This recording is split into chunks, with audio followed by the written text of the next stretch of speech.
तो हाँ भाई, सारा ने प्यार भरी राम राम। उम्मीद करूँ सारा बढ़िया होगा, मस्त होगा, बिंदास होगा। तो अपने बड़ा प्यारा सा टॉपिक चल रहा था, बड़ा शानदार टॉपिक चल रहा था, जिसका नाम है राजस्थान की जलवायु। और आज हम राजस्थान की जलवायु के अंदर राजस्थान की ऋतुओं के बारे में पढ़ेंगे। अभी जैसे ग्रीष्म ऋतु चल रही है, फिर गर्मी चल रही है। ग्रीष्म ऋतु के बाद में वर्षा ऋतु आएगी, बारिश वाला टाइम आ जाएगा, उसके बाद में सर्दी शुरू हो जाएगी। तो ये ऋतुएं आती कैसी हैं? वर्षा ऋतु शुरू होगी तो सर हम क्लास के अंदर पढ़ेंगे क्या, गर्मी के बाद में बारिश कैसी होती है, बारिश के बाद में सर्दी कैसे होती है, राजस्थान में वर्षा किस प्रकार से आती है, हमारे राजस्थान में वर्षा कम क्यों होती है। बड़ा प्यारा सा टॉपिक है, बहुत शानदार तरीके से पढ़ेंगे। 1 या 2 मिनट आपकी जो भी कमेंट हुआ है आराम से, जो भी सवाल जवाब हुआ है कर सको। मैं के बाद में क्लास ने शुरू करांगा, फिर आपकी कोई भी कमेंट कौन देखांगा। गर्मी शुरू हो रही है, मार्च से हमारी गर्मी शुरू हो जाती है और जून तक चलती है। मतलब सबसे ज्यादा गर्मी तो जून के महीने में पड़ती है। और एग्जाम में सवाल भी पूछा गया है, राजस्थान का सबसे गर्म महीना कौन सा है? जून का महीना। ठीक है। तो जय श्री राम, राधे राधे, जय श्री कृष्णा। हाँ भाई, और बताओ। क्लास डेली लेंगे भाई, केवल एक दिन थोड़ा सा डिस्टर्ब हो गए थे, बाकी डेली चलेगी पक्का, है ना? हाँ, कुछ और? ठीक है, वही बातें सारी। बुक 1 नंबर, चलो ठीक है, ओके बढ़िया है। आ जाओ भाई। हाँ, अब क्लास को शुरू करते हैं। देखो, हमने ये तो पढ़ा है कि 21 मार्च को सूर्य भूमध्य रेखा के ऊपर सीधा चमकता है, और इसके बाद में सूर्य धीरे धीरे उत्तरायण होना शुरू हो जाता है। एक एक बात मैं आराम से समझाता हूं। ये बातें हमने पिछली क्लास के अंदर भी पढ़ी हैं कि 21 मार्च को सूर्य भूमध्य रेखा के ऊपर सीधा चमकता है।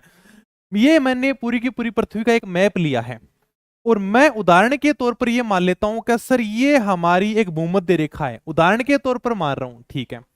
और 21 मार्च का दिन है, 21 मार्च को सूर्य भूमध्य रेखा के ऊपर बिल्कुल सीधा चमक रहा है। आप खुद देख लो, 21 मार्च के बाद में धीरे धीरे सूर्य उत्तरायण होना शुरू हो जाएगा। उत्तरायण होने का मतलब है कि धीरे धीरे सूर्य उत्तर की तरफ जाना शुरू हो जाएगा। जैसे जैसे सूर्य उत्तर की तरफ जाएगा ना मार्च के बाद में, वैसे वैसे हमारे राजस्थान में गर्मी बढ़ती जाएगी। क्यों बढ़ेगी सर?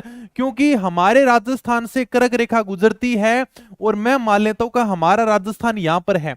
पहले सूर्य यहां पर था, ठीक है सर, भूमध्य रेखा के ऊपर सूर्य है। अब जैसे जैसे सूर्य उत्तर की तरफ जाएगा, तुम बताओ क्या हमारे राजस्थान में गर्मी बढ़ेगी कि नहीं बढ़ेगी? सर बिल्कुल बढ़ेगी, बिल्कुल। जैसे जैसे सूर्य कर्क रेखा की तरफ जाएगा ना, वैसे वैसे हमारे राजस्थान में गर्मी शुरू हो जाएगी। और 21 जून को सूर्य कर्क रेखा के ऊपर बिल्कुल सीधा चमकता है, ये बात हमने पढ़ी है। जब 21 जून को सूर्य बिल्कुल कर्क रेखा के ऊपर सीधा चमकेगा, उस दिन राजस्थान में भयंकर गर्मी पड़ेगी। और 21 जून का दिन राजस्थान में सबसे बड़ा दिन होगा। इस दिन परछाई नहीं बनेगी। परछाई कैसे नहीं बनेगी? मान लो कि जैसे मैं खड़ा हूं, और जब मेरे सूर्य बिल्कुल ऊपर आकर चमकेगा, तो परछाई कैसे बनेगी? परछाई तो मेरे बिल्कुल पैरों में बनेगी। भी अपने आप एकदम बढ़िया, मतलब अच्छा उदाहरण देख सकते हो। दोपहर के 12 बजे घर से बाहर निकलना, दोपहर के 12-1 बजे, जब यानी कि सूर्य बिल्कुल ऊपर हो, और फिर देखना कि मेरी परछाई कहां पर बन रही है। आप देखोगे यार मेरी परछाई तो बनी नहीं रही। तो कहने का मतलब है कि 21 जून को अपनी परछाई बनती नहीं है। क्यों नहीं बनती? क्योंकि सूर्य अपने बिल्कुल सीधा चमकता है क्या। और 21 जून के बाद में सूर्य वापस दक्षिणायन होना शुरू हो जाता है। दक्षिणायन का मतलब है कि यहां पर आ गया कर्क रेखा के ऊपर, और इसके बाद में धीरे धीरे सूर्य वापस यानी कि दक्षिण दिशा की तरफ जाना शुरू हो जाता है, दक्षिणायन होना शुरू हो जाता है। और हमारे राजस्थान में गर्मी कम होनी शुरू हो जाती है। मतलब हमारे राजस्थान में ग्रीष्म ऋतु का समय क्या है, गर्मियों का समय क्या है? सर मार्च से जून।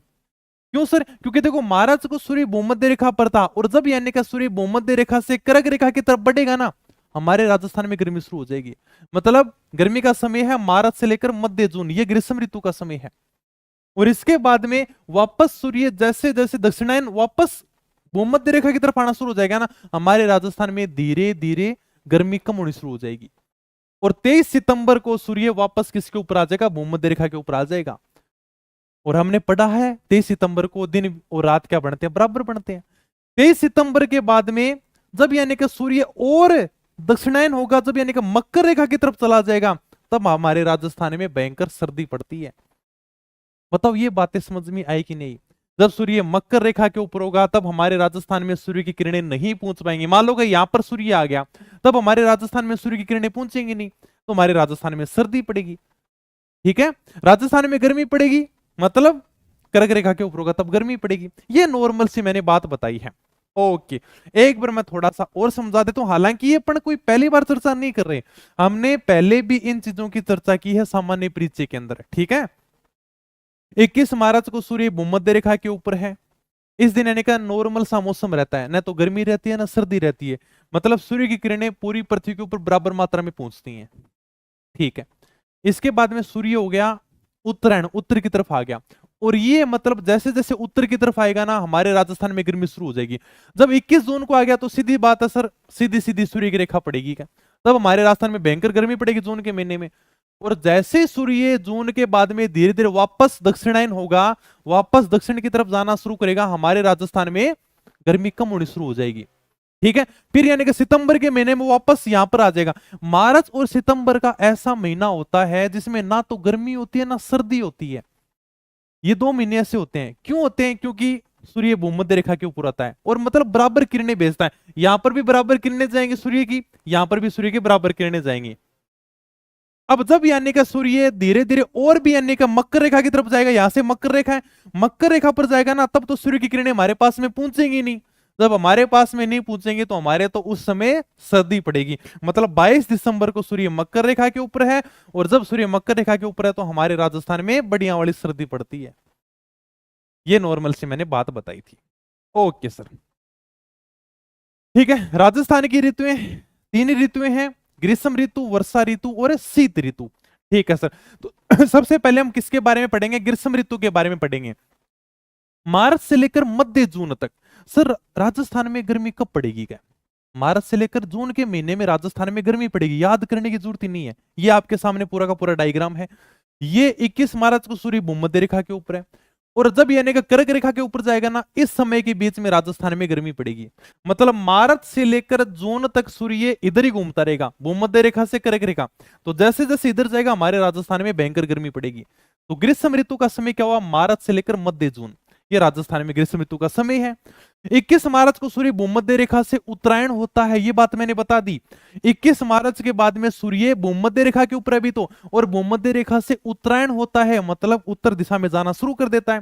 तथा 21 जून को सूर्य कर्क रेखा के ऊपर लंबवत चमकता है, और 21 जून को हमने पढ़ा है सूर्य बिल्कुल कर्क रेखा के ऊपर लंबवत चमकता है, मतलब 90 डिग्री के कोण पर चमकता है। ये बात हमने पहले पढ़ी है। ओके ओके भाई, आ जाओ सर।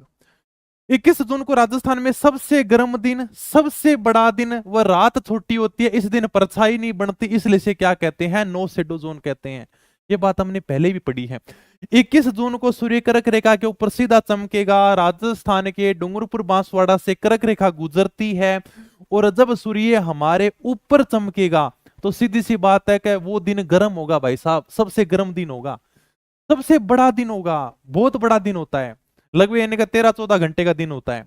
वह रात छोटी होती है, उस दिन रात यानी का छोटी होगी, इस दिन परछाई नहीं बनती। सीधी सी बात है कि अगर आप 12 जावांगा 12-1 बजे और सूर्य आपने बिल्कुल ऊपर चमक रहे है तो आपने परछाई को नहीं बनेगी, इसलिए इसे क्या कहते हैं? नो शेडो जोन कहते हैं। 21 जून को नो शेडो जोन कहते हैं। शेडो का मतलब परछाई। तो 21 जून को हमारे राजस्थान में परछाई नहीं बनती है।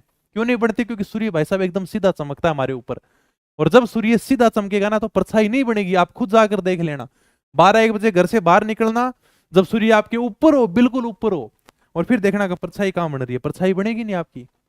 नो शेडो कहते हैं ना कि परछाई साथ नहीं छोड़ देती है, परछाई भी साथ छोड़ के चली जाती है। कब यानी कि 21 जून को परछाई भी साथ छोड़ के चली जाएगी, और इसे हम क्या कहेंगे? नो शेडो जोन कहेंगे। यहां तक कोई बात नहीं समझ में तो पूछ सकता है, नॉर्मल सी बात है भाई। 22 दिसंबर को सूर्य की किरणें मकर रेखा वह सीधी मकर रेखा वह नहीं है, मकर रेखा के ऊपर सीधी पड़ती हैं। ठीक है, ये वैसे किताब के अंदर नहीं होगा, हालांकि मकर रेखा वह नहीं है। 22 दिसंबर को सूर्य की किरणें मकर रेखा पर होगा ये। ठीक है, ये मैं करवा दूंगा।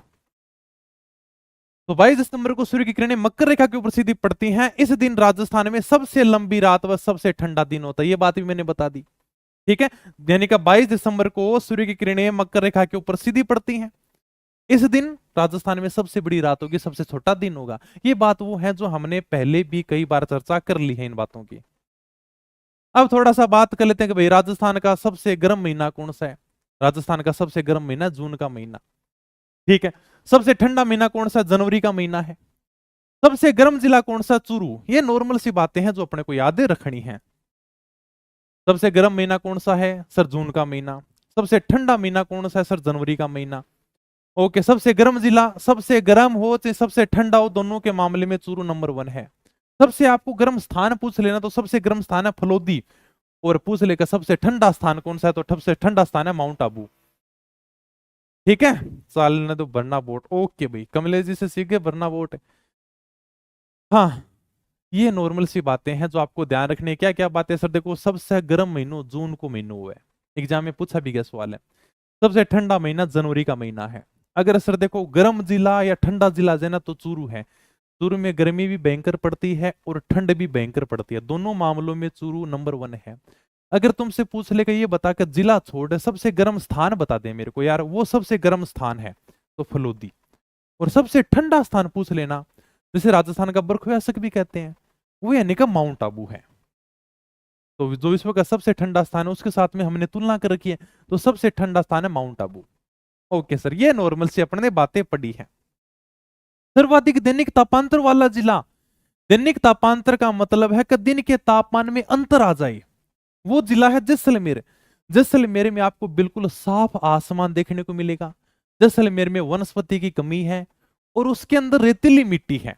रेतीली मिट्टी जल्दी गर्म होती है, जल्दी ठंड होती है, इसलिए दिन के तापमान में सर्वाधिक अंतर आपको जैसलमेर में देखने को मिलेगा। आप खुद देखोगे सर्वाधिक दैनिक तापांतर, तापांतर का मतलब है कि ताप में क्या आ जाए, अंतर आ जाए। ताप में अंतर आने क्या है, तापांतर है। दिन के अंदर जैसलमेर में भयंकर गर्मी पड़ रही है, अचानक रात को एकदम ठंड हो जाए, ऐसा अंतर है। भयंकर गर्मी पड़ रही है दिन में और यार 50 डिग्री सेल्सियस तापमान चला गया, रात को आ गया 30 डिग्री, ये लोग है। इतना तापमान में अंतर कैसे आ सकता है। तो वो तापमान में सर्वाधिक अंतर कहां पर देखने को मिलता है, जैसलमेर में देखने को मिलता है, समझ जाओगे। और सबसे कम अंतर देखने को कहां पर मिलता है, डूंगरपुर में मिलता है। मान लो कि डूंगरपुर में दिन के अंदर तापमान है 40 डिग्री सेल्सियस और रात को मिलेगा 38 डिग्री सेल्सियस, ज्यादा फर्क नहीं देखने को मिलेगा। जैसलमेर में आपको बहुत बड़ा अंतर देखने को मिलता है। रात को मान लो 50 है तो दिन में, मान लो कि दिन में अगर 50 है तो रात को 40 आ जाएगा, 35 आ जाएगा। इतना बड़ा तापमान में अंतर देखने को मिलता है। जितना जल्दी गर्म होती है वहां की रेतीली मिट्टी, उतनी जल्दी ठंडी भी हो जाती है। तो न्यूनतम दैनिक तापांतर वाला जिला कौन सा है, डूंगरपुर है। ग्रीष्म ऋतु में दैनिक तापांतर अधिक होता है, वर्षा ऋतु में न्यूनतम होता है। क्या समझे, मतलब ग्रीष्म ऋतु, देखो गर्मियों के समय में तो दिन के तापमान में अंतर आपको सबसे ज्यादा देखने को मिलता है। ये जो घटनाएं होती है ना, दिन के अंदर तापमान बहुत ज्यादा है, रात को अचानक ठंडा हो जाता है, तो ये ज्यादा घटनाएं हमें गर्मियों के समय देखने को मिलती हैं ग्रीष्म ऋतु में। वर्षा ऋतु में ज्यादा फर्क नहीं पड़ता। वर्षा ऋतु में दैनिक तापांतर में बहुत ही कम यानी कि न्यूनतम अंतर देखने को मिलता है। तो आपको पूछ लेकर अगर ऋतुओं की बात करें तो कौन सी ऋतु में हमें दिन के तापमान में ज्यादा अंतर देखने को मिलता है, गर्मियों के समय। गर्मियों के समय में जैसलमेर में दिन में भयंकर गर्मी पड़ रही है, रात को अचानक ठंड शुरू हो जाती है। तो ग्रीष्म ऋतु में दैनिक तापांतर में हमें बहुत ज्यादा अंतर देखने को मिलता है। और वर्षा ऋतु में एकदम न्यूनतम है, दिन में भी बारिश हो रही है, रात को बारिश हो रही है, नॉर्मल सा मौसम है, कोई तापमान में अंतर नहीं है। ठीक है, सर्वाधिक दैनिक तापांतर वाला स्थान पूछ लेना, स्थान आएगा चूरू। देखो वास्तव में आप स्थान बताओ क्या, ये तो जिला हो गया जैसलमेर, अगर स्थान पूछ ले तो चूरू है, और न्यूनतम दैनिक तापांतर वाला स्थान है माउंट आबू। ठीक है, माउंट आबू क्या है कि उच्चतम ऊंचाई के ऊपर है, 1200 मीटर की ऊंचाई के ऊपर है, तो उसको ज्यादा कोई फर्क नहीं पड़ता, उसके दिन में तापमान में बहुत ही कम अंतर आता है। तो अगर स्थान पूछ लेना तो माउंट आबू है, जिला पूछ ले तो डूंगरपुर है, स्थान पूछ ले तो माउंट आबू, जिला पूछ ले जैसलमेर, स्थान पूछ ले चूरू। बताओ, यहां तक अगर कोई बात नहीं समझ में तो आराम से पूछ सकते हो। ये नॉर्मल सी बातें जो अपने को सीधी सीधी ध्यान रखनी पड़ेगी। ठीक है, तो ये तो है दैनिक तापमांतर यानी कि दिन के तापमान में अंतर आ जाए। अब आएगा वार्षिक तापमांतर यानी कि पूरे साल बल का अगर अंतर निकाले ना, तो उसके मामले में चूरू आगे है, जैसलमेर पीछे है। कि सर्वाधिक वार्षिक तापांतर वाला जिला कौन सा है, चूरू है।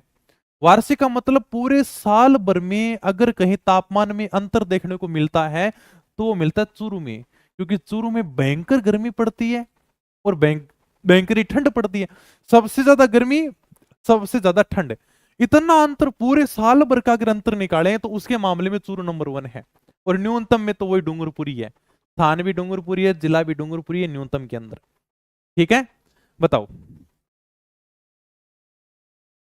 हाँ, चूरू भी तो कोई ना कोई स्थान तो होगा, जिला तो मान लो एक पूरा हो गया।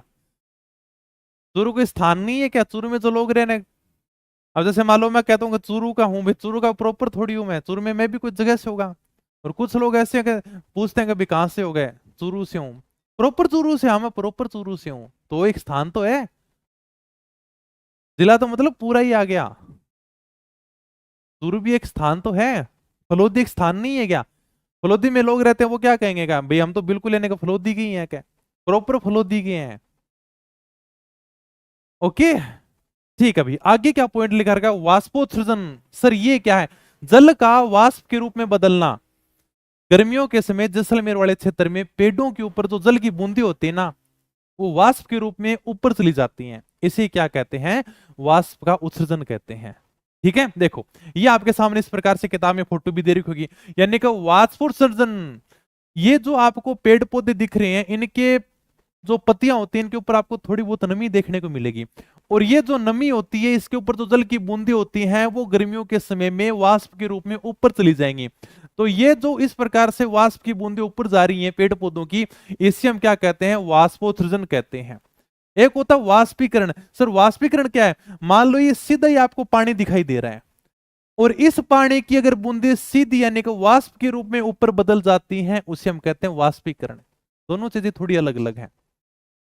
एग्जाम में सिंपल सा क्वेश्चन ये पूछा गया, राजस्थान में वाष्पोत्सर्जन की सर्वाधिक दर वाला जिला कौन सा? जैसलमेर। बस अपने को केवल ये ध्यान रखना, न्यूनतम दर वाला जिला कौन सा? डूंगरपुर। समझ गए? ये बताओ कि समझे कि नहीं? वाष्पोत्सर्जन का मतलब है कि जल को वाष्प के रूप में बदलना। ये आपको जो पेड़ पौधे दिखाई दे रहे हैं फोटो के अंदर, इन पेड़ पौधों के ऊपर जल की कुछ बूंदे भी होंगी, इनमें थोड़ी बहुत नमी भी होगी। तो जब यानी जैसलमेर में भयंकर गर्मी पड़ेगी ना, तब ये जल की बूंदे वाष्प के रूप में ऊपर चली जाएंगी। पेड़ पौधों की जो बूंदी होती है ना, वो ऊपर चली जाएंगी। इसे हम क्या कहते हैं? वाष्प का उत्सर्जन कहते हैं। जल वाष्प के रूप में ऊपर चला गया। एक मान लो का सीधा ही पानी है भाई, यहां पर बिल्कुल यानी कि पानी इकट्ठा हो रखा है, और ये जब यानी कि वाष्प के रूप में ऊपर जाएगा, इसे हम कहते हैं वाष्पीकरण। अपने को केवल इसका ध्यान रखना है कि राजस्थान में वाष्पोत्सर्जन की सर्वाधिक दर वाला जिला कौन सा है? जैसलमेर है। और न्यूनतम पूछ ले तो डूंगरपुर है। कि हमें ऐसी घटना सबसे ज्यादा कहां पर देखने को मिलती है? कि पेड़ पौधों के ऊपर जो जल की बूंदें होती हैं, वो वाष्प के रूप में बदल जाती हैं। ऐसी घटना सबसे ज्यादा कहां पर होती है? जैसलमेर में। और ऐसी घटना न्यूनतम कहां पर होती है? डूंगरपुर के अंदर। ठीक है, क्योंकि तापमान में सर्वाधिक अंतर तो जैसलमेर में है, और न्यूनतम कहां पर है? डूंगरपुर में। एग्जाम में सिंपल सा क्वेश्चन पूछा गया है, सर्वाधिक दर वाला जिला कौन सा? जैसलमेर है। ओके, ठीक है भाई। अब हम थोड़ी सी बात कर लेते हैं ग्रीष्म ऋतु की। ग्रीष्म ऋतु में और हमारी कौन कौन सी बातें हैं और कौन कौन सी घटनाएं हैं? जैसे सबसे पहले मैंने लिख रखा लू। गर्मियों के अंदर चलने वाली जो गर्म और शुष्क हवा होती है ना, उसे हम कहते हैं लू। थोड़ा सा इससे परिचित हो क्या लू से? इतनी भयंकर लू चलती है। आजकल तो जानते नहीं है लू क्या होती है। बुजुर्गों से सुनना हमेशा, यानी कि तौलिया साथ में लेकर चलते थे कि लू से बचो।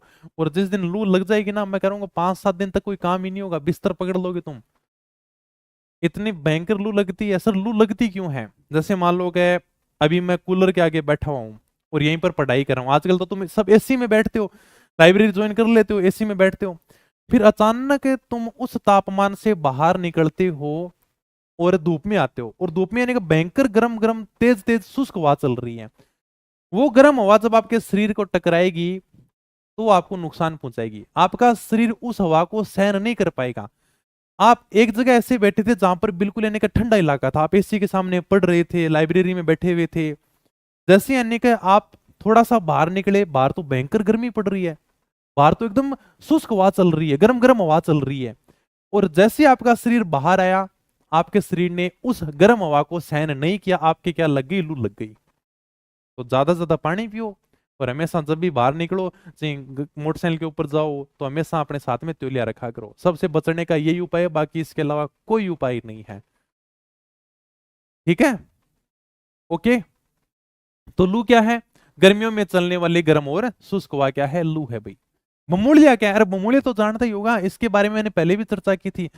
वायु के भंवर या चक्रवात जो ऊपर उठते हैं चक्राकार रूप में, वही क्या है? बमूलिया है। मतलब होता क्या है कि यहां पर जब राजस्थान में भयंकर गर्मी पड़ती है ना, ये बात मैंने पिछली क्लास में तुम्हें बताई थी। जब राजस्थान में भयंकर गर्मी पड़ेगी तो यहां पर क्या बनेगा सर? निम्न वायुदाब बनेगा। निम्न वायुदाब क्यों बनेगा? कि जब यहां पर ज्यादा गर्मी पड़ती है तो यहाँ की जो हवा होती है ना, वो कहेगी कि मुझे इस गर्मी में रहना बिल्कुल भी पसंद नहीं है, मैं तो यहां से जा रही हूं। तो यहाँ की जो वायु होगी, जो यहाँ की हवा होगी, वो इस प्रकार से चक्राकार रूप में ऊपर उठेगी। तो जब ये ऊपर उठेगी ना, तो अपने साथ में धूल के कण भी लेकर उड़ेगी, और इसे क्या कहते हैं? बमूलिया कहते हैं। समझे? यानी कि हवा का गर्म होकर ऊपर उठना, ये मैंने बात बताई थी पिछली क्लास में। मैंने इसके बारे में बताया था कि निम्न वायुदाब क्या होता है, उच्च वायुदाब क्या होता है। निम्न वायुदाब कहां पर बनता है? जहां पर गर्मी अधिक होती है। जहां पर गर्मी अधिक होगी तो वहां की वायु यहां पर नहीं रुकेगी और गर्म होकर ऊपर उठेगी। कभी मुझे तो यहां पर रहना बिल्कुल ही पसंद नहीं है, तो यहाँ की वायु गर्म होकर ऊपर उठेगी और यहाँ पर एक निम्न वायुदाब क्षेत्र बन जाएगा। लेकिन जब ये हवा ऊपर होकर उठेगी तो अपने साथ में धूल के कण भी लेकर जाएगी। इसे हम क्या कहते हैं? बमूलिया कहते हैं।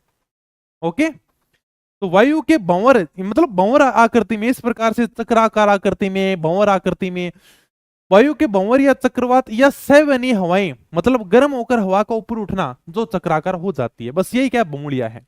नॉर्मल सी बात है। देखो सर, गर्मियां के समय आपने बमूलिया देखने को मिलेगा, सर्दियां में कौन देखने को मिले? केवल गर्मियों के समय देखने को मिलेंगे। तो वायु के भंवर या चक्रवात होते हैं, गर्म हवा होती है सर, ऊपर उठती है चक्राकार रूप में, जिसे हम क्या कहते हैं? सैवनी हवा भी कहते हैं। वो चक्राकार रूप में ऊपर उठती है और साथ में धूल के कण भी लेकर उड़ जाती है। बस ये सर बमूलिया है और कुछ नहीं है।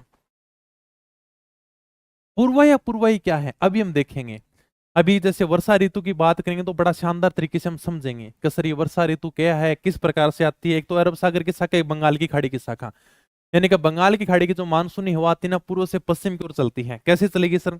अभी मैं थोड़ा सा इसके बारे में बताऊंगा। अगला जो अपना टॉपिक है वो इसी के बारे में है, मानसून के बारे में, ठीक है, वर्षा ऋतु के बारे में है। ये अपना क्या है? राजस्थान है सर। एक तो आएगी अपने राजस्थान में अरब सागर की शाखा, एक आएगी बंगाल की खाड़ी की शाखा। तो ये जब बंगाल की खाड़ी की शाखा आती है ना राजस्थान में, तो ये राजस्थान में इस प्रकार से आती है। मतलब बारिश होती है राजस्थान में, एक तो होगी अरब सागर की शाखा से, एक अपने राजस्थान में बारिश होगी बंगाल की खाड़ी की शाखा से। तो हमेशा बूढ़ियों सुनना, मैं कहूंगा आज तो यानी का पूर्व दिशा से हवा चल रही है, पूर्व दिशा से हवा चल रही है, मतलब बारिश होगी। आज तो कौन सी चल रही है? पूर्वाई चल रही है क्या? मतलब बंगाल की खाड़ी की जो मानसूनी हवा आती है, ये पूर्व से पश्चिम की तरफ जाती है, पूर्व है, और ये इधर जाती है पश्चिम की तरफ। हवा आती है वही तो यानी कि बारिश लेकर आती है, तो ये पूर्व से पश्चिम की तरफ चलती है, इसे हम क्या कहते हैं? पूर्वा कहते हैं। आज तो पूर्वा चल रहा है, आज तो पूर्वाई चल रहा है। पूर्वाई मतलब ये हवा पूर्व दिशा से आ रही है, ये बंगाल की खाड़ी से आ रही है, इसलिए इसे क्या कहते हैं? पूर्वा कहते हैं, पूर्वाई कहते हैं। अपने को ये चीजें रटनी पड़ रही हैं, इसलिए रटनी पड़ रही हैं क्योंकि हम इन चीजों से हमेशा दूर रहे हैं। आज ते कोई भी यानी कि बुजुर्ग आदमी से पूछोगा ना, आप माँ बाबा, उन्होंने पूछो कि पूर्वाई क्यों हुआ है? अरे पूर्वाई कौन बेरोतन है? अरे यार क्या पूर्व का नहीं हुआ, चल रहा पूर्वाई है क्या? मतलब बारिश होगी, बंगाल की खाड़ी की शाखा से हवा आ रही है। तो जब यानी कि इस पूर्व दिशा से हवा चलकर आती है, उसे राजस्थान में क्या कहा जाता है? पूर्वाई कहा जाता है। बंगाल की खाड़ी की मानसूनी हवा जो पूर्व से पश्चिम की ओर चलती है, यही क्या है? पूर्व या पूर्वाई है। पछुआ मतलब पश्चिम दिशा से चलने वाली हवा, और कुछ हवा ऐसी होती है जो पश्चिम दिशा से चलती है, उसे हम क्या कहते हैं? पछुआ हवा। आज तो को पछुआ ही चल रहा है, पछुआ चल रहा है। अगर पश्चिम दिशा से हवा चलेगी उसे हम कहेंगे पछुआ, और अगर पूर्व दिशा से हवा चलेगी उसे हम कहेंगे पूर्वा। ठीक है, नॉर्मल सी बात है। अगला अपने अरडाव, मतलब भयंकर आवाज के साथ में अगर तेज हवा चलती है ना, उसे बोलते हैं अरडाव। क्यों अरडान लाग रही है? क्या सुना थोड़ा बहुत है? क्यों इतने तेज तेज आवाज करने लाग रही है? नॉर्मल सा शब्द है। टब्बर रोन लाग रहे है, कई देर तक रोन लाग रही है, तेज तेज आवाज में रोन लाग रही है। अपा जाके क्या कहूंगा? क्यों रडान लाग रही है? क्या चुप हो जाएगा, यही तो कहते हैं। क्यों अरडान लाग रही है? मतलब भयंकर आवाज के साथ में जो तेज आवाज चलती है, भयंकर आवाज कर रहा है, वही तो अरडाव है। नॉर्मल सा शब्द है, बताओ, ये तो पता ही होगा, आप भी इस शब्द का यूज करते हो, क्यों रडान लाग रही हो ना। तो भयंकर आवाज के साथ में जो तेज आवाज चलती है उसे हम क्या बोलते हैं? अरडाव बोलते हैं। Okay sir. राजस्थान में सबसे ज्यादा आंधी कहां पर चलती है? सर्वाधिक आंधियां गंगानगर में चलती हैं, 27 दिन चलती हैं, गर्मियों के समय चलती हैं। सबसे ज्यादा जो आंधियां चलती हैं वो गंगानगर में चलती हैं। हालांकि जो मेवाड़ वाले हैं, हाड़ौती के पठार वाले हैं, इनको तो पता ही नहीं कि आंधियां क्या होती हैं, क्योंकि चलती हैं तो भी यानी कि 3 दिन चलती हैं, वो भी झालावाड़ में। सबसे कम आंधियां चलती हैं झालावाड़ में। देखो ये अपना राजस्थान है, और सबसे ज्यादा जो आंधियां चलती है ना वो चलती है गंगानगर में। जैसे जैसे आप यानी कि राजस्थान में इधर आते जाओगे ना, तो मतलब आंधियों में कमी होती जाएगी। सबसे ज्यादा चलती है गंगानगर में, सबसे कम चलती है झालावाड़ में। झालावाड़ में केवल 3 दिन ही आंधी चलती है, और सबसे ज्यादा गंगानगर में चलती हैं। अगर किसी ने आंधियों की फोटो नहीं देखी है तो आराम से देख सकता है भाई, बड़ी भयंकर आंधी चाल है, पता ही कौन चाल है, कुछ भी नहीं दिखता। ठीक है, थोड़ी बहुत धूल भरी आंधी देखी होंगी आपने, नहीं देखी तो थोड़ा सा गंगानगर का विजिट करना, थोड़े बहुत रहना, चूरू में भी आपको अच्छा देखने को मिल जाएगा इसका मौसम। मुझे दिखाना पड़ता है आजकल, शहर वाले बच्चे आगे का व्हाट इज आंधी, आंधी क्या होती है पता ही नहीं है क्या। तो राजस्थान में सबसे ज्यादा आंधियां गंगानगर में चलती हैं, 27 दिन तक चलती हैं, और सबसे कम आंधियां झालावाड़ में चलती हैं। ये दिन याद ना करो ना तो भी कोई बात नहीं, लेकिन तुम्हें इतना जरूर पता होना चाहिए कि राजस्थान में सबसे ज्यादा आंधियां गंगानगर में और सबसे कम झालावाड़ में चलती हैं। बस इतना अपने को जरूर ध्यान रखना है। ठीक है, जैसे जैसे मतलब तुम इधर गंगानगर से झालावाड़ की तरफ आओगे ना तो आंधियों में कमी होती जाएगी। ठीक है, गंगानगर के बाद में जैसे बीकानेर है, चूरू, यहाँ पर ज्यादा आंधियां देखने को मिलेंगी। उसके बाद में जयपुर आओ कम हो जाएगी, जयपुर के बाद में दौसा, सवाईमाधोपुर आओगे, आंधियां आपको कम देखने को मिलेंगी। ठीक है, अपने को सभी को ध्यान नहीं रखना है, केवल इतना ध्यान रखना है कि सबसे ज्यादा कहां पर चलती है और सबसे कम कहां पर चलती है। बताओ ये आपकी ग्रीष्म ऋतु कंप्लीट होगी। 3 ऋतुएं पढ़नी है अपने को। अब अपन बात करते हैं वर्षा ऋतु की। ये तो मैंने बता दिया कि राजस्थान में गर्मी कैसी आती है। गर्मी का मैंने बताया था कि मार्च से लेकर मध्य जून के बीच में राजस्थान में ग्रीष्म ऋतु होती है। ठीक है, 1 मिनट कोई भी दोबारा से डाउट हो तो आराम से पूछ सकता है। ग्रीष्म ऋतु का मैंने बताया था सूर्य भूमध्य रेखा के ऊपर है, इसके बाद में उत्तरायण होना शुरू हो जाता है। मार्च से लेकर मध्य जून के बीच में राजस्थान में भयंकर गर्मी पड़ती है। ये अपना क्या था, ग्रीष्म ऋतु का समय था।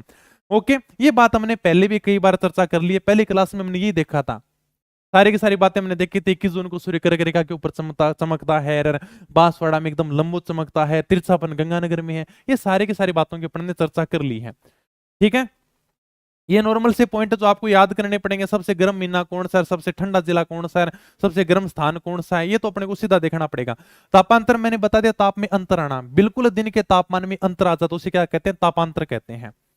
ठीक है, वाष्प का ऊपर उठना, ये क्या है, वाष्पोजन है। 1 मिनट, ठीक है। हाँ, लू, गर्मियों में चलने वाली गर्म और शुष्क हवा क्या कहलाती है, लू कहलाती है। ये नॉर्मल गर्मियों से संबंधित शब्द है, जैसे बुमुड़िया क्या होता है।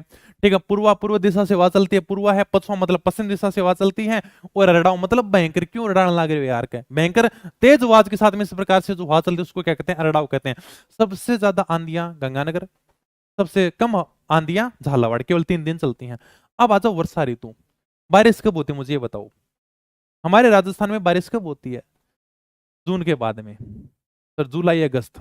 जुलाई अगस्त मतलब बारिश का महीना। तो वर्षा ऋतु का अगर तुमसे समय पूछ लेगा, मुझे बताओ का वर्षा ऋतु का समय क्या है, तो मध्य जून से सितंबर तक। अब मैं तुम्हें एक बात बताता हूँ, वास्तव में हमारे राजस्थान में बारिश होती कैसे है, इसके बारे में चर्चा करते हैं। देखो यहां से थोड़ा बता दूं, और भी मैप है क्या, 1 मिनट देखने दो मुझे। चलो ठीक है, यहीं से बताता हूं मैं। होता क्या है कि जून का महीना होता है, और ये हमारे राजस्थान में थार का मरुस्थल। मैंने बताया था कि जब हमारे राजस्थान में भयंकर गर्मी पड़ेगी ना, क्योंकि जून के महीने में सबसे ज्यादा गर्मी पड़ती है, ये बात हमने पढ़ी थी। तो जून के महीने में जब सबसे ज्यादा गर्मी पड़ेगी, तो यहाँ की जो हवा होगी ना, हवा बोलेगी कि मुझे यहाँ पर रहना नहीं है, मैं तो यहाँ से जा रही हूं, क्योंकि गर्मी में कोई भी रहना पसंद नहीं करेगा। तो जब गर्म हवा यहां से चली जाएगी ना, तो यहां पर एक वायुदाब बन जाएगा जिसका नाम है निम्न वायुदाब। मतलब जून के महीने में हमारे थार के मरुस्थल में तापमान अधिक होता है, और तापमान जहां पर अधिक होगा वहां पर निम्न वायुदाब बनेगा। निम्न वायुदाब मैंने पिछली क्लास में बताया था, हवा का गर्म होकर ऊपर उठना। मतलब यहां पर क्या होगी, यहां पर हवा की कमी आ गई। इस गर्मी वाले क्षेत्र में क्या आ गई, हवा की कमी आ गई। देखो मैंने दिखाया भी है, यहां पर सूर्य देवता मेहरबान है, भयंकर गर्मी पड़ रही है, निम्न वायुदाब क्षेत्र बन गया क्योंकि यहां से हवा रवाना हो चुकी है। यहां पर क्या आ गई, हवा की कमी आ गई। अब हवा की पूर्ति तो करनी पड़ेगी ना। पूर्ति कहां से होगी, पूर्ति होगी दक्षिणी गोलार्ध से, मतलब उत्तरी गोलार्ध में तो अपना सूर्य चमक ही रहा है, ऐसे क्षेत्र से पूर्ति होगी जहां पर उच्च वायुदाब है, जहां पर ठंडा इलाका है। सर ठंडा इलाका कहां पर मिलेगा, हिंद महासागर। हिंद महासागर लगभग दक्षिणी गोलार्ध में आता है। तो हिंद महासागर मतलब सर समुद्र वाला इलाका, पानी पानी है। तो जहां पर पानी है वहां पर तो कोई कमी नहीं है हवा की। तो यहां पर है उच्च वायुदाब, हिंद महासागर के अंदर क्या है, उच्च वायुदाब क्षेत्र है। अब हवा कहेगी कि तू टेंशन मत ले, मैं तेरी पूर्ति करने के लिए आ रही हूं। तो हिंद महासागर से हवा उठेगी भाई, और जब ये हवा उठ कर निम्न वायुदाब की पूर्ति करने जाएगी ना, तो ये अपने साथ में जल भी लेकर जाएगी, और इसी से बारिश होती है। जून का महीना, थार के मरुस्थल में गर्मी अधिक, निम्न वायुदाब क्षेत्र बन गया। हिंद महासागर में क्या है, जल है, वहां पर जल है तो यहां पर तापमान कम है, हिंद महासागर में तापमान कम है, तो यहां पर उच्च वायुदाब क्षेत्र बनेगा। उच्च वायुदाब क्षेत्र बनेगा। तो ये बात मैंने बताई थी कि हवा हमेशा कहां पर चलेगी सर, उच्च वायुदाब से निम्न वायुदाब की तरफ चलेगी। यहां पर हवा की कमी होगी तो ये कहेगी टेंशन मत ले, मैं तेरी पूर्ति करने के लिए आ रही हूं। क्या तो हवा हमेशा उच्च वायुदाब से निम्न वायुदाब की तरफ चल रही है, फोटो में आप देख भी रही हो। अब यानी कि हमारे हिंद महासागर से ये मानसून है वो शुरू हो गया। अब आगे दो भागों में बटेगा, उसके आगे अपन चर्चा करेंगे, लेकिन ये मानसून शुरू हो चुका है। शुरू कैसे हुआ तुम्हें पता चल गया ना कि सर बारिश कैसे आती है राजस्थान में।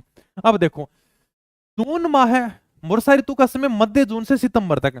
जून का महीना है, थार का मरुस्थल है, यहां पर तापमान होगा अधिक। सबको पता है कि हमारे राजस्थान में थार का मरुस्थल है और हमारे जून के महीने में भयंकर गर्मी पड़ती है। यहां पर जब इंसान रहना पसंद नहीं करते तो हवा रहना कैसे पसंद करेगी, हवा बोलेगी कि मुझे तो यहां पर रहना ही नहीं है। जब हवा यहां से चली जाएगी तो यहां पर एक निम्न वायुदाब क्षेत्र बन जाएगा, तो अधिक तापमान के कारण यहां पर निम्न वायुदाब क्षेत्र बनता है। हिंद महासागर में जल होने के कारण वहां कम तापमान होता है। अब ये यहां पर क्या है, लगभग दक्षिणी गोलार्ध में, मतलब ये दक्षिणी गोलार्ध के अंदर क्या अपना हिंद महासागर है, तो इसके अंदर क्या है, जल है। तो जल होने के कारण यहां पर कम तापमान है, और जहां पर तापमान कम होता है वहां पर उच्च वायुदाब होता है। तो यहां पर क्या उच्च वायुदाब है, हवा हमेशा उच्च वायुदाब से निम्न वायुदाब की तरफ चलेगी। हवा की कमी यहां पर है, हवा की कमी यहां पर है, और यहां पर तो हवा की फुल पूर्ति है। तो हवा हमेशा उच्च वायुदाब से निम्न वायुदाब की तरफ चलेगी। ये कहेगी कि टेंशन मतलब में आ रही हूं क्या। अब हवा किस प्रकार से आएगी, दक्षिणी गोलार्ध की मानसूनी पवन आ रही है उत्तरी गोलार्ध में, क्योंकि हिंद महासागर दक्षिणी गोलार्ध में है। तो दक्षिणी गोलार्ध की मानसूनी पवन किधर आएंगी, उत्तरी गोलार्ध में आएंगी। तब एक फेरल का नियम है, वो कहता है कि जब यानी कि दक्षिणी गोलार्ध की हवा उत्तरी गोलार्ध में जाती है ना, तो उसके ऊपर एक बल लगता है जिसका नाम है कोरियोलिस बल, और वह बल ऐसा लगता है कि हवा अपने दाहिनी ओर मुड़ जाती है। कैसे मुड़ती है सर, देखो मतलब यहां से हवा उठनी शुरू तो होगी हिंद महासागर से, ठीक है। अब यानी कि एक फेरल का नियम आता है भाई। फेरल का नियम ये कहता है कि ये तो आपका देखोगे भूमध्य रेखा हो गया, ठीक है सर, और ये आपका उत्तरी गोलार्ध। ये तो मैंने पहली क्लास में समझा दिया था कि उत्तरी गोलार्ध क्या होता है, दक्षिणी गोलार्ध क्या होता है, और ये आपका है दक्षिणी गोलार्ध, ठीक है सर। यहां पर अपना एक राजस्थान है भाई, और 21 जून मतलब जून के महीने में सूर्य देवता क्या है, यहां पर मेहरबान है। आप देख भी रहोगे जैसे फोटो में दिखा भी रहेगा, हाई टेम्परेचर, सूर्य देवता यहां पर मेहरबान है। जब यहां पर अधिक तापमान होगा तो यहां पर निम्न वायुदाब क्षेत्र बनेगा, मतलब तापमान अधिक है, निम्न वायुदाब क्षेत्र बनेगा। यहां पर तापमान ज्यादा नहीं है, दक्षिणी गोलार्ध में इस समय ठंड पड़ेगी, यहां पर जब गर्मी पड़ेगी यहां पर ठंड पड़ेगी, यहां पर जब ठंड होगी इधर गर्मी, मतलब उल्टा सिस्टम है। अभी जैसे मान लो कि हमारे इधर राजस्थान में गर्मी शुरू हो रही है तो इधर ठंड शुरू हो जाएगी, जब इधर ठंड शुरू होगी हमारी गर्मी, मतलब उल्टा सिस्टम चलता है। तो यहां पर उत्तरी गोलार्ध में अभी हाई टेम्परेचर है, मतलब तापमान अधिक है, तो निम्न वायुदाब क्षेत्र बनेगा, और यहां पर क्या हो जाएगी, हवा की कमी हो जाएगी भाई। हवा की कमी होगी तो दक्षिणी गोलार्ध से हवा उठकर आएंगी, क्योंकि यहां पर खूब सारी हवा है। ये कह रहे हैं कि टेंशन मत लो, हम आपकी पूर्ति करने के लिए आ रही है क्या। लेकिन एक फेरल का नियम है, ये कहता है कि जब हवा दक्षिणी गोलार्ध से उत्तरी गोलार्ध में जाएगी ना, ये दक्षिणी गोलार्ध है, और जब हवा दक्षिणी गोलार्ध से उत्तरी गोलार्ध में जाएगी ना, तब ये अपने दाहिनी ओर मुड़ जाएगी। जैसे मान लो कि हवा कैसे जा रही है, हवा इस प्रकार से जा रही है, दक्षिणी गोलार्ध है, और दक्षिणी गोलार्ध से जैसे उत्तरी गोलार्ध में प्रवेश करेगी ये अपने दाहिनी ओर मुड़ गई। ये हवा है, दक्षिणी गोलार्ध से जा रही है, और ये अपने दाहिनी ओर मुड़ गई। ये दक्षिणी गोलार्ध है, हवा जा रही है, ये अपने दाहिनी ओर मुड़ गई। मतलब इनके ऊपर एक बल लगता है, बल का नाम क्या है, कोरियोलिस बल। बस यही है मतलब। ये देख लो, दक्षिणी गोलार्ध से जैसे ही हवा उत्तरी गोलार्ध में जाती है तो ये अपने दाहिनी ओर मुड़ जाती है। किसके कारण सर, कोरियोलिस बल के कारण। और यहां से क्या शुरू हो जाता है, दक्षिण पश्चिम का मानसून शुरू हो जाता है। कैसे शुरू, अभी बताता हूं। दक्षिणी गोलार्ध की मानसूनी पौने कोरियोलिस बल के कारण उत्तरी गोलार्ध में अपने दाहिनी ओर मुड़ जाती हैं। जैसे ये मानसूनी पौने उत्तरी गोलार्ध में प्रवेश करते हैं अपने दाहिनी ओर मुड़ जाती हैं। ये अपना राजस्थान है, ठीक है सर। और अब खुद देख लो तो मैंने कहा मानसूनी पौने कैसे जा रही हैं सर, मानसूनी पौने ऐसे जा रही है। इनकी दिशा बताऊं मुझे फटाफट सर, इनकी दिशा क्या है। ये सर उत्तर हो गया, ये सर दक्षिण हो गया, ये सर इधर पूर्व हो गया, और ये सर पश्चिम हो गया। मतलब इनकी दिशा सर दक्षिण पश्चिम। देख लो तुम, ऐसे आ रही है और ऐसे मुड़ रही है। मतलब इनकी दिशा कौन से, दक्षिण पश्चिम। इसलिए हम इसे क्या कहते हैं, दक्षिण पश्चिम का मानसून कहते हैं। ये हवा दक्षिण पश्चिम से उत्तर पूर्व की ओर चलते हैं। खुद देख लो, ये हवा दक्षिण पश्चिम से उत्तर पूर्व की ओर ऐसे चलेंगी ये। तो ये हवा दक्षिण पश्चिम से उत्तर पूर्व की ओर चलते हैं, इसलिए हम इसे क्या कहते हैं, दक्षिण पश्चिम मानसून कहते हैं।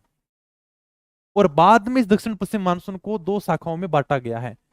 बताओ, यहां तक अगर किसी को कुछ पूछना है तो आराम से पूछ सकता है। अगर कोई बात नहीं समझ में, समझने वाला टॉपिक है, बाकी तुम आराम से बाद में चैटिंग वैटिंग करते रहना। मुझे लगता है कि कभी कभी तुम आपस में चैटिंग ही करते रहते हो, रिकॉर्डेड क्लास डाल दूं तो वो ठीक रहता है ना। तो 100 बच्चों में अगर कोई 10 पढ़ने वाले आ जाए तो बात अलग है।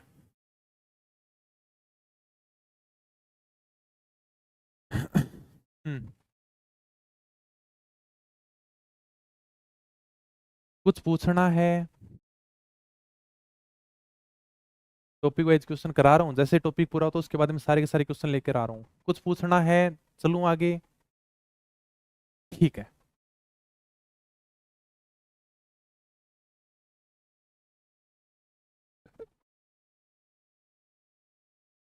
एक कह रहे हो हाय पूजा, और कोई कह रहे हो हाय, अरे पता ही नहीं।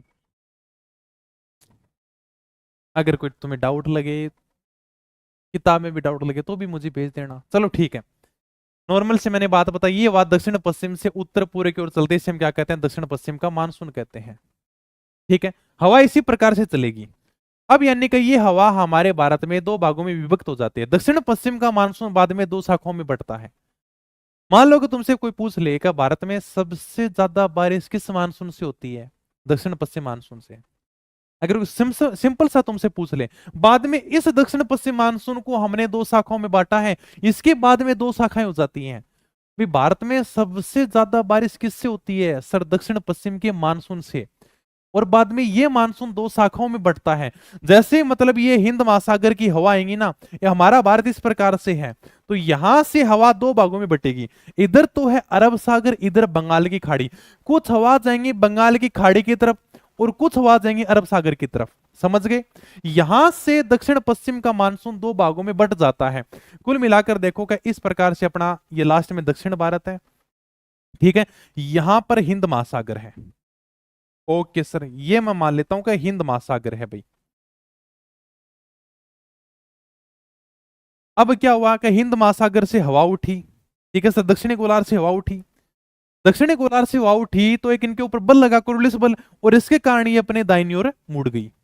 ठीक है, मतलब इस मानसून को हमने नाम दिया दक्षिण पश्चिम का मानसून।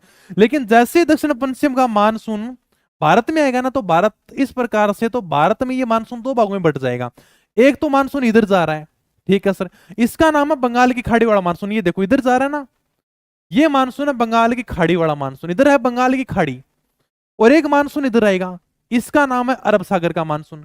मुझे बताओ कि भारत में सबसे पहले कौन सा मानसून आएगा, अरब सागर का आएगा, बंगाल की खाड़ी का आएगा? सर सिंपल सी बात है, सबसे पहले तो ये आएगा, केरल के मालाबार तट से टकराएगा। और बंगाल की खाड़ी वाला मानसून तो बाद में आएगा। सबसे पहले जो मानसून अपने प्रवेश करता है उसका नाम है हाँ, अरे 23 अप्रैल को बुक की थी, अभी फोन कर लेना भाई, अभी फोन कर लेना, ठीक है। अगर किसी की किताब नहीं आती तो आराम से चेक करके बता देंगे। हो सकता है 4-5 दिन लग ही जाते हैं, छुट्टी भी आ गई थी 2 दिन की। ओके, ठीक है। हाँ, चलो आ जाओ। दक्षिण पश्चिम मानसून आगे 2 शाखाओं में बटेगा। भारत में एक तरफ है अरब सागर, एक तरफ है बंगाल की खाड़ी। दोनों शाखाएं अपने को देखनी है। सबसे पहले हम देखते हैं अरब सागर की शाखा। केरल के मालाबार तट से प्रवेश करती है। मतलब सर हम ये बात करें कि भारत में मानसून आता कब है, लगभग 1 से लेकर 5 जून के बीच में आ जाता है। अरब सागर की शाखा केरल के मालाबार तट से प्रवेश करती है। इस प्रकार से ये दक्षिण पश्चिम का मानसून आया, और ये आप देख सकते हो फोटो में, केरल का क्या है, मालाबार तट है। तो सबसे पहले मानसून यहां पर आकर टकराया।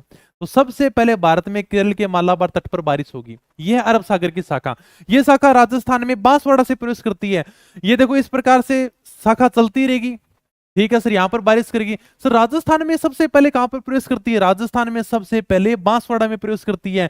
इसलिए बांसवाड़ा को हम मानसून का प्रवेश द्वार कहते हैं।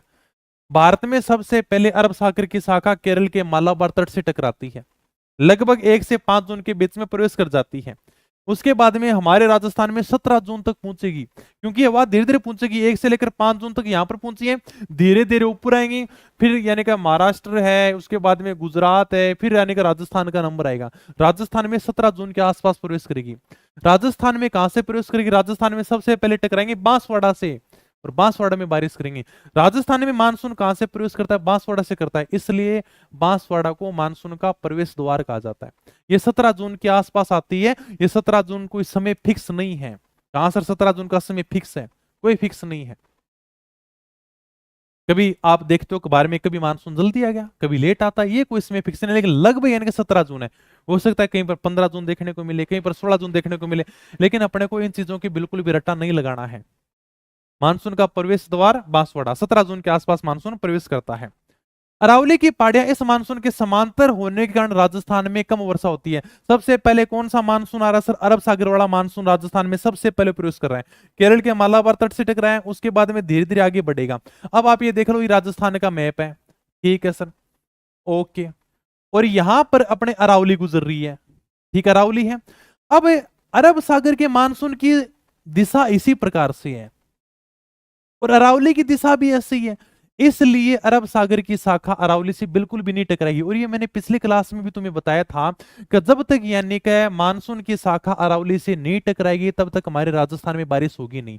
इसी प्रकार से अरावली है, इसी प्रकार से मानसूनी हवा है, और मानसूनी हवा सीधी की सीधी अरावली से ऊपर निकल जाती है, मतलब टकराती नहीं है। और जब तक चीज नहीं टकराएगी तब तक बारिश नहीं होगी।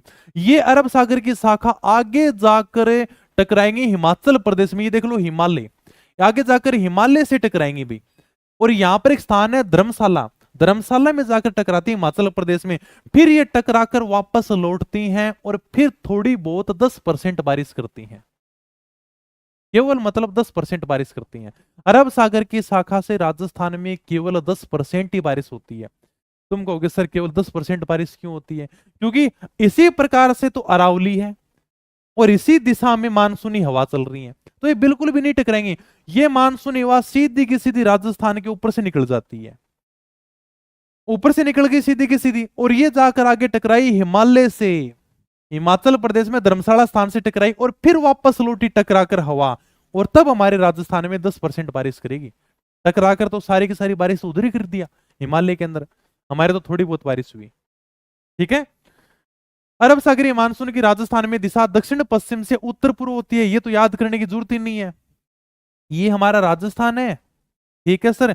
राजस्थान में जो अरावली की दिशा है, सेम टू सेम वही दिशा अरब सागर के मानसून की शाखा की दिशा है। मैंने बता दिया ना, जिस दिशा में अरावली है उसी दिशा में अरब सागर की शाखा चली जाती है। अरावली की दिशा भी ये दक्षिण पश्चिम से उत्तर पूर्व है, अरब सागर की शाखा की दिशा है दक्षिण पश्चिम से उत्तर पूर्व है। इस शाखा से राजस्थान में केवल 10% बारिश होती है, केवल 10% बारिश होती है। बाकी जो 90% बारिश होती है सारे के सारे बंगाल की खाड़ी की शाखा से होती है। अब बढ़ते हैं बंगाल की खाड़ी की शाखा, ये तो पूरी की पूरी चलेगी अरब सागर वाली शाखा। अब आती है बंगाल की खाड़ी वाली शाखा, ठीक है, ये तो हो गया सर, इससे अपने क्यों केवल 10% बारिश हुई। अब दूसरी शाखा शुरू होती है बंगाल की खाड़ी वाली। यहां से मानसूनी हवा गई, यहां पर मेघालय में बारिश करेंगी, मेघालय की पहाड़ियों से टकराएंगी, मेघालय की पहाड़ियों के टकराने के बाद में इनकी दिशा इस प्रकार से हो जाएगी। फिर ये हवा चलेगी पूर्व दिशा में, जिनको हम क्या कहते हैं, पूर्वाई कहते हैं। फिर ये वापस टकराकर मेघालय से इस दिशा में आएंगी और ये राजस्थान में बारिश शुरू करेंगे भाई।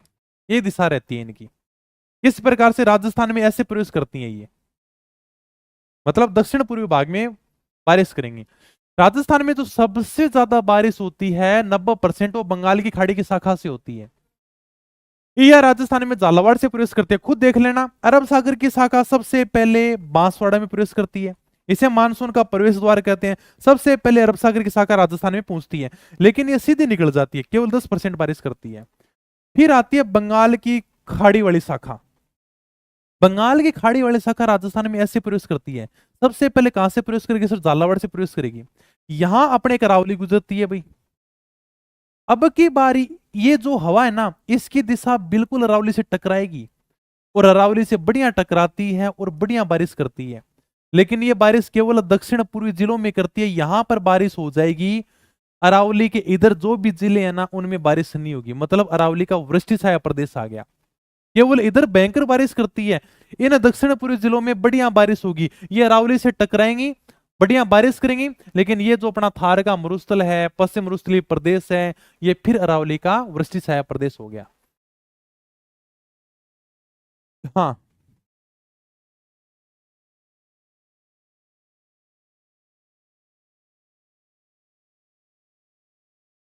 क्या बातें करो, पता नहीं।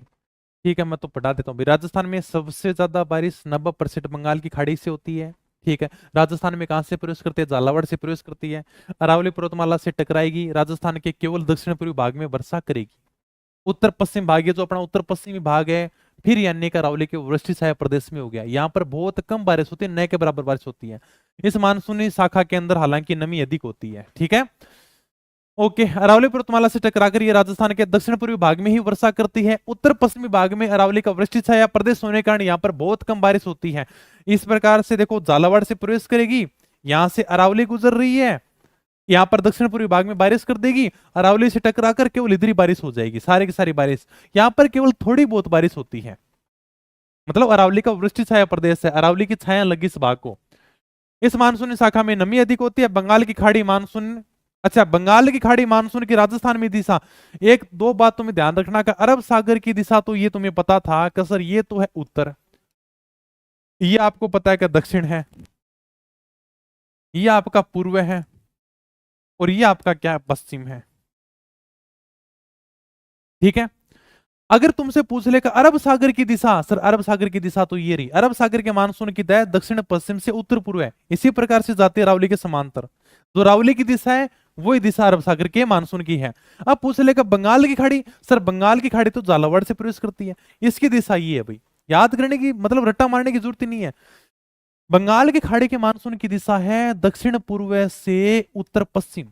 ये लो, बंगाल की खाड़ी मानसून की राजस्थान में दिशा है दक्षिण पूर्व से उत्तर पश्चिम, दक्षिण पूर्व से उत्तर पश्चिम इसकी दिशा है। चलो आगे। ठीक है, अरब सागरी शाखा तथा बंगाल की खाड़ी शाखा का मिलन कहां पर होता है, धर्मशाला हिमाचल में होता है। दोनों शाखाओं का मिलन होता है, एक तरफ से आएगी अरब सागर की शाखा, एक तरफ से आएगी बंगाल की खाड़ी की शाखा। दोनों आपस में कहां पर जाकर टकराती हैं, दोनों आपस में हिमाचल प्रदेश में धर्मशाला नामक स्थान पर टकराती हैं।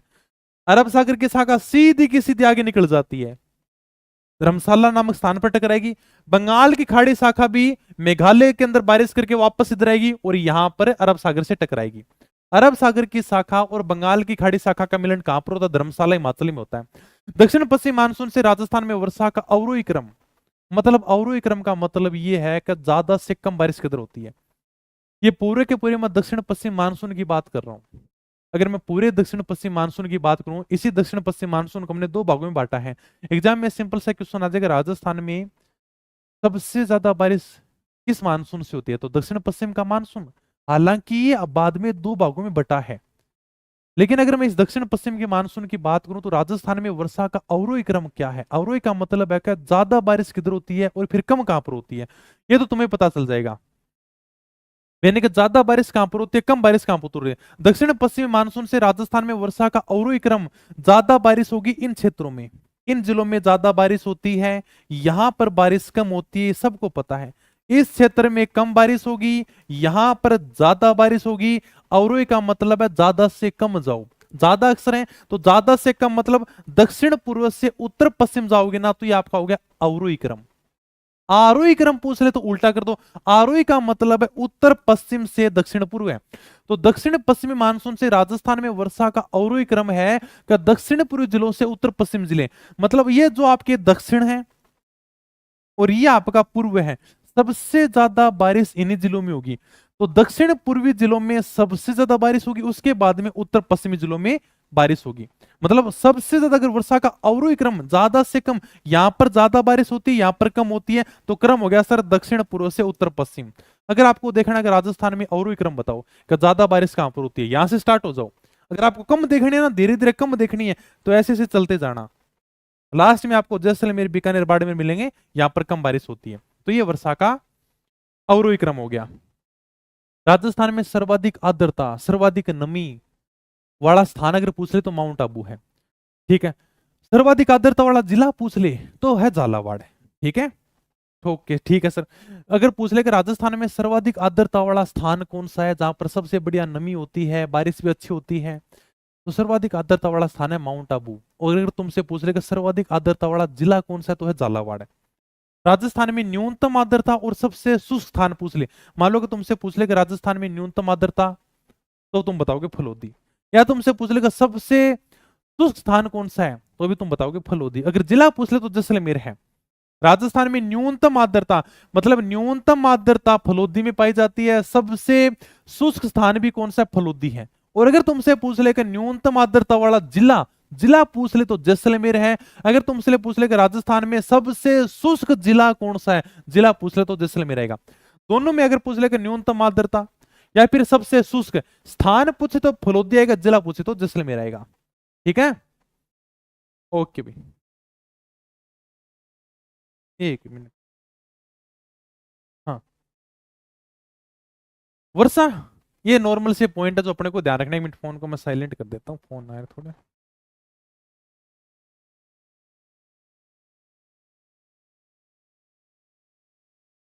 ठीक है, ओके सर। वर्षा सर्वाधिक वर्षा वाला स्थान ये याद करी लोगे, सबसे ज्यादा बारिश कहां पर होती है, माउंट आबू के अंदर होती है। सर्वाधिक वर्षा वाला जिला कौन सा, झालावाड़ है। Okay sir. न्यूनतम वर्षा वाला स्थान कौन सा, असम जैसलमेर। हालांकि थोड़ा सा तुम यहाँ पर कंफ्यूज हो सकते हो, कभी तुम्हें लगेगा झालावाड़ है, कभी लगेगा बांसवाड़ा है, ये लेकिन आंकड़ा ठीक है, झालावाड़ ही रहता है लगभग, है ना। कभी आंकड़ा चेंज हो जाता है, कभी झालावाड़ का नंबर आ जाता है, कभी बांसवाड़ा का आ जाता है, लेकिन फिर भी सबसे ज्यादा बारिश वाला जिला झालावाड़ को ही माना गया है। Okay sir. तो सर्वाधिक वर्षा वाला स्थान माउंट आबू है, सर्वाधिक वर्षा वाला जिला कौन सा है, झालावाड़ है। न्यूनतम वर्षा वाला स्थान अगर पूछ ले कि सबसे कम बारिश कहां पर होती है, तो होती है सम जैसलमेर में। सबसे कम बारिश पूरे साल में 4 दिन हो जाए तो भी बहुत बड़ी बात है, या कभी पूरी साल होती नहीं है, तो सबसे कम बारिश होती है सम जैसलमेर में। और जिला पूछ ले तो जैसलमेर ही है। सबसे ज्यादा बारिश स्थान पूछे तो माउंट आबू, जिला पूछे तो झालावाड़। अगर सबसे कम बारिश का स्थान पूछ ले तो सम, पूरी साल ही नहीं होती, या कभी हो जी 2-3 दिन होगी, या फिर होती नहीं है। और अगर जिला पूछे तो भी जैसलमेर, पूरे साल में 4 दिन ही बारिश होती है। राजस्थान में औसत वार्षिक वर्षा, अगर हम पूरे राजस्थान का वर्षा का औसत निकाले ना, जैसे राशियों का योग बटा राशियों की संख्या, जितनी भी संख्या है उनका, अगर पूरे राजस्थान का औसत निकालें, कभी पूरे राजस्थान में जैसे कहीं पर कम होती है, कहीं पर ज्यादा होती है, कहीं पर मीडियम होती है, तो यार औसत निकाल के बताओ कि राजस्थान में कितनी औसत वार्षिक वर्षा होती है, तो उसका औसत निकल के आता है 57.5 सेंटीमीटर। राजस्थान में वर्षा की अनिश्चितता है, मतलब राजस्थान में कभी भी बारिश हो जाती है।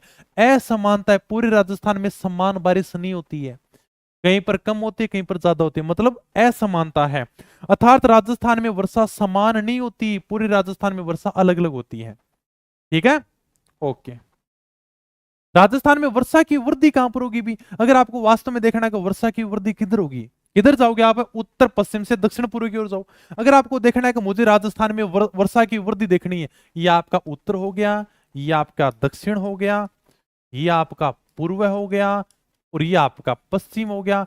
अगर आपको देखना है कि राजस्थान में ज्यादा बारिश किधर होती है, तो आप यहां से चलना शुरू कर दो, इस क्षेत्र से, ठीक है। जैसलमेर है, बीकानेर है, यहां से चलना शुरू करो। और जैसे जैसे आप आगे बढ़ोगे ना, आपको महसूस होगा हाँ यार यहाँ पर थोड़ी अच्छी बारिश हुई है, फिर यहां पर और भी अच्छी बारिश हुई है, यहां पर तो और भी ज्यादा अच्छी बारिश हो रही है। वर्षा में वृद्धि किधर हो रही है सर? उत्तर पश्चिम से दक्षिण पूर्व में वर्षा की वृद्धि हो रही है। ठीक है, तो उत्तर पश्चिम से दक्षिण पूर्व में वर्षा की वृद्धि होती है। 50 सेंटीमीटर वर्षा रेखा राजस्थान को दो समान भागों में बांटती है।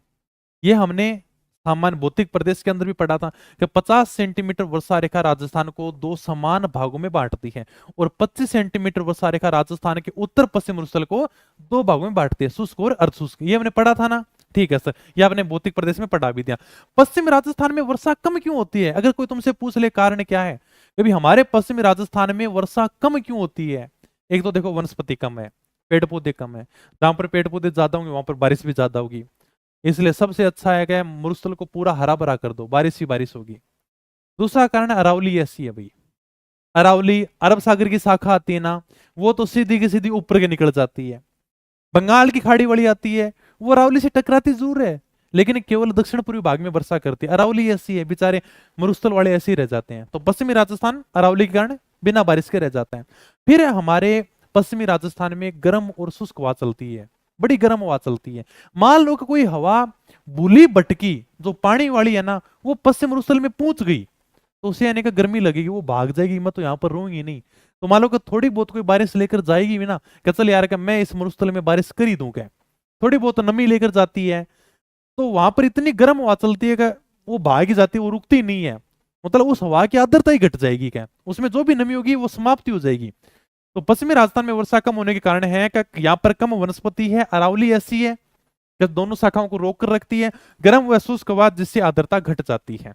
ओके, तो इसी के साथ में अपन दो ऋतुएं कंप्लीट कर लेते हैं। आज हमने ग्रीष्म ऋतु पूरा कंप्लीट कर लिया, वर्षा ऋतु पूरा कंप्लीट कर लिया, और कल की क्लास में अपना जलवायु वाला टॉपिक है वो पूरा कंप्लीट हो जाएगा। तो जलवायु भी पूरी हो जाएगी, इसके बाद में जितने भी एग्जाम में सवाल पूछे गए सारे के सारे सवालों को कवर कर लेंगे। ओके, बताओ कुछ पूछना है? ठीक है, तो मिलेंगे फिर नई वीडियो में, तब तक धन्यवाद, थैंक यू, जय हिंद, जय भारत।